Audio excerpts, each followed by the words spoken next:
할렐루야. 오늘은 하나님의 은혜와 우리의 자세라는 제목으로 함께 말씀을 나누고자 합니다.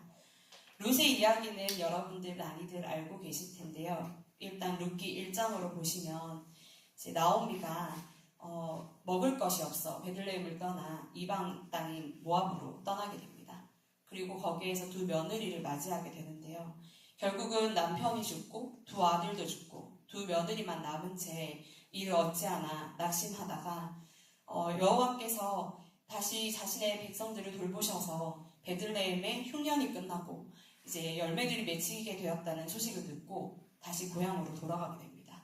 그때 두 며느리와 함께 길을 가다가 너희는 이제 떠나서 집으로 돌아가라, 이렇게 며느리들에게 얘기하죠. 그래서 첫째 며느리는 떠나고 둘째 며느리, 오늘의 주인공인 룻은 시어머니를 따라 이제 베들레헴으로 오게 됩니다. 그리고 2장 첫 번째에 보시면 베들레헴으로 와서 이제 룻이 나오미에게 제가 어떻게든 이삭이라도 주워와서 어머니와 제가 먹고 살도록 하겠다고 이야기를 하죠. 그래서 나오미가 그래, 그렇게 나가서 구해오너라 했더니 우연히 어떤 밭에 가서 이제 이삭을 줍게 되었는데 그게 보아스의 밭이었고, 마침 보아스가 그 밭에 이제 들르게 돼서 두 사람이 만나게 됩니다. 그리고 나서 오늘의 이야기가 펼쳐집니다. 우리는 신데렐라 이야기를 잘 알고 있습니다. 신데렐라 이야기를 잘 아시죠? 신데렐라가 어렸을 적에 부모님을 잃고, 그죠? 계모와 언니들에게 구박을 받았더래요. 그래서 구박을 받으면서 견디다가 어느 날 요정의 도움으로 자신을 가지 못할 뻔했던 왕자님의 생일잔치였나요? 무도회인가요? 가게 되죠. 그리고 거기에서 그 아름다운 신데렐라의 자태에 빠진 왕자님에게 사랑을 받게 되어 이제 결혼을 하고 행복하게 살았더라고 이야기가 끝이 나게 됩니다. 이 신데렐라 이야기를 우리는 이 신데렐라가 얼마나 고통을 겪고 고난 가운데 그래도 성실하고 꾸역꾸역 그 삶을 잘 살아냈는지 알기 때문에 사실은 그 이야기가 굉장히 아름다워 보이는 거지만, 어떻게 보면 신데렐라 이야기를 모르는 상태에서 그 이야기를 봤을 때 그냥 어떤 예쁜 여자, 새로운 여자가 무도회에 등장하자마자 그 얼굴에 반한, 첫눈에 반한 왕자가 미친듯이 세상을 뒤집어 엎어가지고 구두 한 짝 가지고 한 여자를 찾아내서 사랑에 빠진 이야기에 지나지 않습니다. 우리가 룻의 스토리는 신데렐라의 이야기와는 조금 다르지만 어쨌든 우리는 룻의 이 1장부터 이어진 시어머니를 섬기고 신실하게 어머니의 하나님이 나의 하나님이 되시고 이렇게 고백했던 룻의 이야기를 알고 있기 때문에 어쩌면 굉장히 자연스럽게 보아스가 룻을 예뻐하고 또 룻에게 마음을 주고 하나님께서 이 룻에게 은혜를 베푸시는 것이 당연하고 자연스럽게 느껴질 수 있습니다. 그러나 정말로 이게 당연한 이야기일까요? 저는 오늘 룻처럼 살아가야 한다는 이야기를 나누고 싶지 않고 룻처럼 반응해야 한다는 이야기를 함께 나누고 싶습니다. 우리는 룻이 착했으니까, 룻이 효녀였으니까, 열심히 살았으니까 보아스가 그걸 보고 감동했겠지라고 여겨오고 있었습니다. 그런데 사실 전혀 당연한 이야기가 아닙니다. 보아스와 룻은 아무 상관이 없는 사람들이었습니다. 우연히 그 밭에 룻이 이삭을 주우러 갔고 마침 보아스가 거기 들르게 됐죠. 룻은 모압 여인입니다. 이방인이죠. 그리고 가난한 과부이고요. 배경도 없고 힘도 없고 재산도 없고 아무것도 없습니다. 보아스의 입장에서 룻은 자기가 도와준다고 해서 어떤 이득이 생기는 사람도 아니고 자기가 섬겨준다고 해서 어떤 도움을 받을 수 있는 사람도 아닙니다. 굳이 관심을 가지고 이렇게까지 은혜를 베풀 이유가 없는 사람들입니다. 그래서 아마 저희가 보아스의 지인이었다면 그렇게 묻겠죠. 굳이 왜 그렇게까지 하는 거야?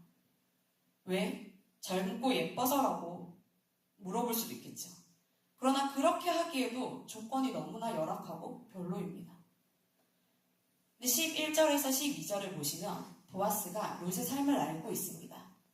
이것이 마치 이유가 되는 것처럼 보이죠. 11절을 보시면 네 남편이 죽은 후로 네가 시어머니에게 행한 모든 것과 너의 부모와 고국을 떠나 전에 알지 못하던 백성에게로 온 일이 내게 분명히 알려졌다라고 이야기합니다. 그리고 롯의 그 신실함을 귀하게 여겨주죠. 하지만 여기서 중요한 것은 롯의 신실함이 그 보아스의 은혜나 호의를 받을 권리가 되지 않는다는 점입니다. 왜냐하면 롯의 신실함과 했던 행위들이 보아스에게 아무런 상관없는 일이기 때문입니다. 저희 엄마가 편찮으셔서 지금 병원에 계시는 거 모두들 아실 텐데요. 저희 아빠가 혼자서 엄마를 이제 케어하고 계세요. 중환자실에 계실 때는 잠깐의 면회만 보시면 간호사 선생님들께서 다 알아서 케어를 해주셨지만 지금은 일반 병실로 옮기셔서 기저귀를 간다든지 씻기신다든지 여러 가지 밥을 먹고 챙기고 이런 모든 일들까지 아빠가 혼자서 다 감당해야 합니다. 근데 투석을 받으러 올라갔는데 거기에서 예전에 만났던 옆 침대에 계시던 환자분을 돌봐주시던 간병인 아주머니를 만났다고 해요. 근데 그 아주머니께서 몇 해 전에 병원에 입원했을 때도 아빠와 엄마를 좀 불쌍히 여겨주셨어요. 그래서 아빠 혼자서 고군분투하는 게 안타까워서 머리도 감겨주시고 식사도 챙겨주시고 옷 갈아입는 것도 도와주시고 그러셨거든요. 근데 그렇다고 해서 저희 아빠가 연락처를 한번 물어본다든지 성함을 물어본다든지 혹시 힘들어지면 당신의 간병인으로 고용하겠다든지 그런 이야기들을 한 적이 없었어요. 그리고 이번에 투석하러 가서 우연히 옆에 투석하시는 분의 간병인으로 또 만나신 거예요. 근데 그분께서 이렇게 보시더니 저희 엄마 머리가 아빠가 어떻게 하지 못해서 엄청 기셨는데 잘 감기지도 못하고 해서 사실은 난리도 아니었어요. 머리는 엉키고 밑에 이제 비듬은 막 생기고 이렇게 돼 있었는데 그걸 보시더니 제가 뭐라도 도와드리고 싶어요. 또 그러셨대요. 그래서 며칠 전에 아빠가 사진을 올리셨는데 머리를 예쁘게 깎아주셨더라고요. 그리고 감겨주시고 시트도 전부 갈아주시고 옷도 갈아입혀주고 또 몸도 닦아주고 그러고 가셨다는 거예요. 우리 아빠는 여전히 그 간병인 아주머니의 전화번호도 이름도 모릅니다. 그냥 그분의 선한 마음으로 베풀어준 대가 없는 호의인 거지 우리 아빠가 뭘 해준 게 없어요. 그 간병인이 뭐가 그렇게 베풀 수 있는 일이었고 뭐가 그렇게 불쌍했을까요? 저는 하나님께서 우리에게 주신 인연이고 은혜고 또 그분의 선한 호의라고 생각합니다.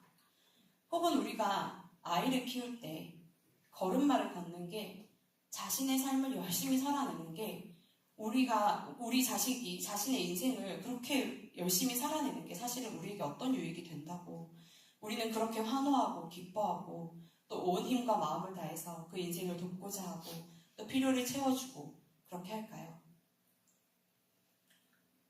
롯에게 베풀어진 보아스의 그 은혜는 이런 은혜라고 생각합니다. 그 은혜는 바로 하나님의 마음입니다. 우리를 향하신 하나님의 그 사랑, 조건 없이 베푸시는 하나님에게는 어떤 이득도 없는 자신에게는 정말 베풀어진 어떤 것이 없음에도 불구하고 긍휼한 마음으로 우리에게 베푸시는 조건 없는 그 값없는 은혜, 그것을 보여주는 것이 이 보아스의 은혜라고 생각합니다. 하나님께서 우리에게 베푸시는 그 은혜가 어디까지인지는 오늘 보아스가 롯에게 베푸는 은혜를 보면 우리는 같이 알 수 있습니다. 그냥 이상만 주게 해준 것이 아닙니다. 8절에서 9절에 보시면 보아스는 이삭을 주우러 다른 밭으로 가지 말라고 하고 여기서 떠나지 말고 나의 소녀들과 함께 있으라고 합니다. 그 시절에 롯은 이방 여인으로서 또 과부로서 자식도 없기 때문에 굉장히 홀대받고 핍박받기 좋은 입장이었고 굉장한 범죄들에 노출되기 쉬운 입장이었습니다. 그렇기 때문에 보아스는 그를 보호하기 위해서 내 밭에 계속 있으라고 이야기합니다. 그들이 베는 밭을 보고 그들을 따르라. 내가 소년들에게 명령하여 너를 건드리지 말라 하였느니라. 계속해서 보호하고 지켜주죠. 목이 마르거든 그릇에 가서 소년들이 길어온 것을 마실지니라 라고 합니다. 그리고 나중에 말씀에서는 이삭을 조금씩 더 떨어뜨려 주라고도 이야기하죠. 그냥 이삭을 줍는 걸 허락해 주는 것만으로도 사실 큰 은혜일 텐데 계속해서 보호하고 지켜주고 값없이 그런 은혜를 베풀어 줍니다. 뿐만 아니라 14절 오늘 읽으신 말씀을 볼 때에 식사할 때 보아스가 롯에게 이르되 이 식사의 자리로 롯을 초대합니다. 이 식사 자리로 초대한다는 건 그 당시에 큰 의미가 있습니다. 식사 자리로 초대한다는 건 가족으로 또 공동체의 구성원으로서 받아들인다는 의미가 됩니다. 이방인 여인이고 과부이고 어떤 것도 해줄 수 없는 그 여인에게 이렇게 큰 은혜를 베푼 것입니다. 심지어 세심하게 초에 찍어 먹도록 챙깁니다. 제가 어떤 목사님의 설교에서 봤는데요. 이 초에 찍어 먹는다는 건 어떤 주석에서 영양소만 챙길 뿐 아니라 맛도 챙겨준 하나님의 은혜라고 표현하시더라고요. 이게 원래 소화를 돕고 갈증을 해소하는 그 시대의 방편이었다고 합니다. 그렇게까지 세심하게 챙겨줍니다. 그리고 성경은 마지막에 말합니다. 롯이 배불리 먹고 남았더라. 사랑하는 성도님들, 이것이 하나님의 은혜입니다. 하나님의 은혜는 우리의 필요한 그것만 챙겨주시고 간신히 숨만 붙어있게 만드는 은혜가 아닙니다. 배불리 먹고도 남는 은혜입니다. 원래 우리는 하나님의 식탁에 앉을 수 없는 자들이었습니다. 죄인이었고 이방인이었습니다. 하나님과 상관없는 자들이었습니다. 그러나 하나님께서는 예수님을 우리에게 허락하시고 예수님의 살과 피로 우리를 먹이셨습니다. 우리가 구원받을 수 있었던 이유, 하나님의 그 식탁으로 초대받을 수 있었던 이유는 우리가 어떠했기 때문이 아니라 우리가 잘나서나 신실해서가 아니라 온전히 하나님께 도움이 되어서도 아니라 그저 하나님의 은혜였습니다. 우리를 불쌍히 여기신 하나님의 그 사랑 때문이었습니다. 롯은 보아스에게 아무 유익도 줄 수 없는 사람이었습니다. 그렇지만 은혜를 입었습니다. 그리고 그것은 우리의 이야기입니다. 우리는 하나님께 아무것도 드릴 수 없는 존재이지만 하나님께서는 우리를 외면하지 않으시고 아들의 생명까지 내어주시며 우리를 구원하셨습니다. 그렇다면 우리는 그 은혜 앞에 어떤 자세로 서야 할까요? 롯은 자신이 은혜를 받을 이유가 없는 사람이라고 스스로 고백합니다. 10절 말씀입니다. 롯이 엎드려 얼굴을 땅에 대고 절하며 그에게 이르되 나는 이방 여인이거늘 당신이 어찌하여 내게 은혜를 베푸시며 나를 돌보시나이까? 라고 얘기합니다. 롯은 지금 놀라고 있습니다. 자기가 어떤 처지인지 어떤 조건인지 어떤 사람인지 너무나 잘 알고 있기 때문입니다. 이방 여인이라고 고백하는 것은 단순한 국적의 이상의 의미가 있습니다. 모압은 이스라엘과 오랫동안 좋지 않은 관계를 가졌고 이스라엘 사람들에게 모압 사람은 거리감이 있었습니다. 그리고 이방신을 섬기는 사람이었죠. 그런데 그런 자신에게 말을 걸어주고 보호해주고 물을 마시게 하고 가까이 오게 하며 식탁의 자리까지 앉게 합니다. 롯은 그게 너무 이상한 거예요. 그래서 묻습니다. 왜요? 왜 저에게 이렇게까지 은혜를 베푸십니까? 심지어 11절의 이유를 들었습니다. 보아스가 그렇게 얘기했죠. 아까처럼 네가 시어머니에게 행한 모든 것과 네가 이렇게 온 것, 하나님의 백성으로 된 것을 내가 다 들었다. 그럼에도 불구하고 롯은 13절 말씀에 나는 당신의 하녀 중에 하나와도 같이 못하다고 고백합니다. 이 고백이 바로 은혜를 아는 사람의 고백입니다. 은혜를 모르는 사람은 그래 내가 이렇게까지 했는데 이 정도는 받아야지. 내가 얼마나 열심히 섬겼는데 나처럼 시어머니를 섬기는 효부가 있겠어? 라고 이야기할 수 있겠죠. 하지만 은혜를 아는 사람은 주님 왜 저주? 제가 도대체 뭘 했길래? 하고 묻게 됩니다. 사실 우리도 그렇습니다. 우리는 종종 오랫동안 교회를 다닌 것, 봉사한 것, 예배 시간을 잘 지키는 것, 내가 헌신하며 섬겨왔던 것, 열심히 살아온 것을 가지고 하나님 앞에 가끔은 우리의 권리를 찾으려고 할 때가 많습니다. 하지만 사랑하는 성도님들, 냉정하게 말하자면 우리의 신실함과 우리의 성실함, 우리의 그 헌신들은 사실 하나님께 아무런 유익을 드리지 못할지도 모릅니다. 우리가 열심히 예배드린다고 해서 하나님의 영광에 한 자라도 더할 수 있겠습니까? 하나님이 무엇이 부족해서 우리의 섬김으로 그것을 채우시겠습니까? 우리가 충성하고 우리가 헌금을 드린다고 해서 하나님이 더 부여해 주시는 것도 아닙니다. 하나님은 원래 완전하신 분이고 완벽하신 분이기 때문입니다. 우리는 하나님께 사실 필요한 존재가 아닐 수 있습니다. 그런데도 하나님은 우리를 사랑하셨습니다. 이것이 바로 우리에게 주신 하나님의 크신 은혜이고 사랑입니다. 그러므로 우리는 룻처럼 이렇게 살아야 돼가 아니라 룻처럼 이렇게 반응해야 해 라는 마음으로 하나님 앞에 서야 할 것 같습니다. 자기의 의를 자랑하는 사람이 아니라 은혜에 놀라는 사람이길 원합니다. 오늘의 룻처럼 물어보길 원해요.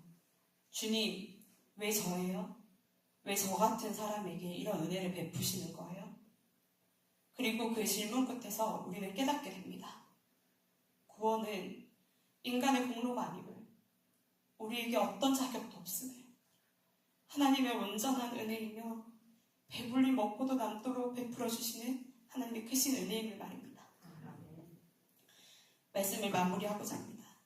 우리는 종종 착각합니다. 룻처럼 착하고 선하고 효도하고 신실하고 그렇게 살면, 그리고 심지어 어찌 저 같은 사람에게 은혜를 베푸시냐고 겸손하게 그렇게 묻는 것까지 그렇게 우리가 가지고 있으면 그 큰 은혜를 입는 조건인 것처럼 생각하거나 착각합니다. 그러나 그 어떤 것도 은혜를 입는 조건이 될 수 없습니다. 왜냐하면 그 일이 보아스에게 어떤 도움도 이득도 되지 못하는 것처럼 우리가 하나님을 위한다며 하는 모든 행위가 그 어느 것 하나도 하나님께 도움이 되거나 득이 될 만하지 못하기 때문이며, 하나 잘하고 10번을 또 실수하고 무너지는 연약한 것이 바로 우리이기 때문입니다. 그러나 그 모습을 귀히 여기고 불쌍히 여기셔서 하나님께서는 거저 은혜를 베푸십니다. 보호하시고 인도하시고 지키시며 하나님의 식탁 가운데 초대하셔서 자녀로 인정하여 주시고 배불리 먹고도 남을 은혜를 베푸십니다.